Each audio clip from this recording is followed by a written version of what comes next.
Non Vaughan Williams i fi. Fi'n Darlithydd Cyfryngau Digidol yn Academi Hywel Teifi a Prifysgol Abertawe.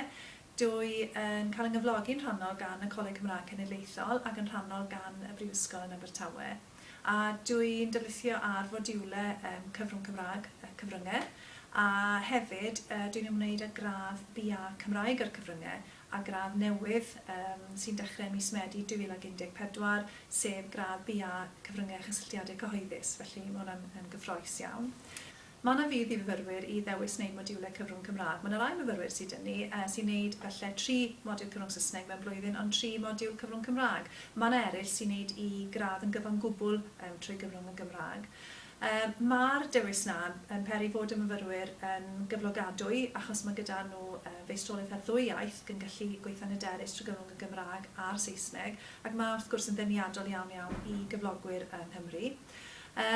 Mae hefyd y grwpiau yn llai, felly mae myfyrwyr yn cael mwy o sylw un wrth un, a dwi'n meddwl bod hwnna yn peri bod chi'n gweld eu datblygiad nhw'n yn fwy, mae'r grŵp o staff yn llai sydd yn dysgu, a hefyd yr grŵp o fewn y dosbarth. Mae yna hefyd gyfleoedd i fynd allan o'r brofiad gwaith, i ni manteisio ar gynlluniau fel wythnos waith gan Prifysgol Abertawe a hefyd cynllun spin dros yr haf, lle mae myfyrwyr yn gallu mynd i'w dewis faes a felly'n gallu arbenigo yn y maes radio, yn y maes teledu, neu maes digidol, neu felly yn y maes cysylltiadau cyhoeddus, ac yn cael profiad sydd wedyn yn cyfoethogi i modiwlau ymarferol nhw, ond hefyd i modiwlau academaidd nhw.